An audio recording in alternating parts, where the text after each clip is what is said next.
حتیم لقمان ایک قدیم حکیم تھے جن کے بارے میں مختلف زمانوں میں کئی کہانیاں اور مرویات چلی آئی ہیں۔ حتیم لقمان کو حکمت و فلسفہ کا بڑا ماہر تصفیہ دیا جاتا ہے اور ان کی نصیحتوں اور حکیمی علوم پر بڑا اعتماد ہے۔ لقمان کا عہد نبوی کے بعد تھا اور وہ طبیبی تجربے اور حکمت کے حامل تھے۔ ان کو نیک اعمال اور دانش مندی کا پیغام بھی تصفیہ دیا جاتا ہے۔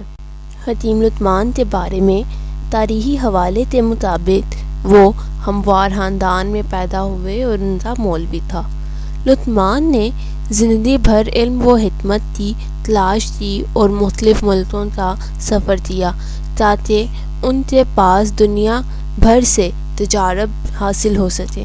وہ حکیمی علوم، طبی تجربوں اور زندگی کی سبق آموز واقعات سے متعلق دستاویزوں کی تلاش میں لگے رہے۔ حتیم لقمان کا تعلق ماوراء النہر سابائیکا سے تھا جو ابھی بھارت کا حصہ ہے۔ ان کا پیدائشی شہر سمرقند تھا۔ حتیم لقمان کو طبیبی علوم میں استعداد تھا اور وہ طبیب بننے کی خواہش رکھتے تھے۔ ان کو اپنے شہر سے دور کچھ معلومات حاصل کرنے کی خواہش تھی، لہٰذا وہ سمرقند چھوڑ کر دیگر ملکوں کی سیر کرنے نکلے۔ حتیم لقمان کی مشہوریت ان کے حکمتی بیانات اور ہدایات سے حاصل ہوئی ہے، جنہیں عام طور پر لقمانی حکمت کہا جاتا ہے۔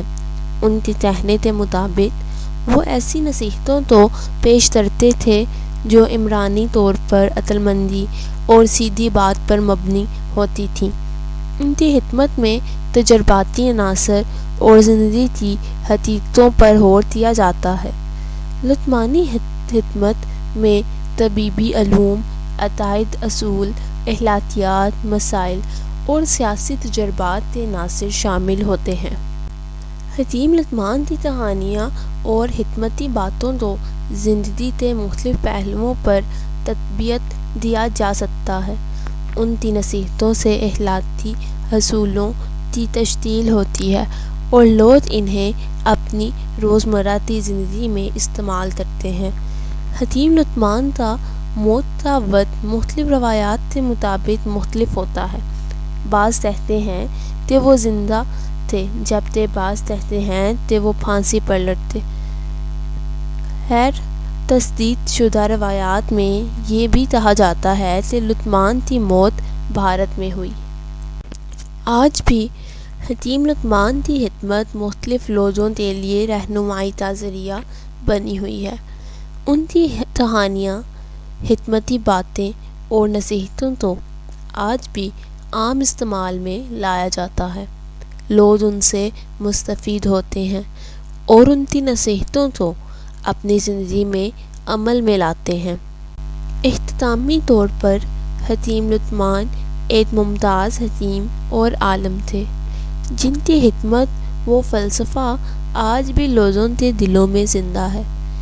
ان کی حکمت کو اپنی زندگی کا راستہ بنانے کا اعتماد آج بھی بڑی ہدایت ہے اور لوگ ان کے فرمودے ہوئے تجربات کو قدر دانتے ہیں۔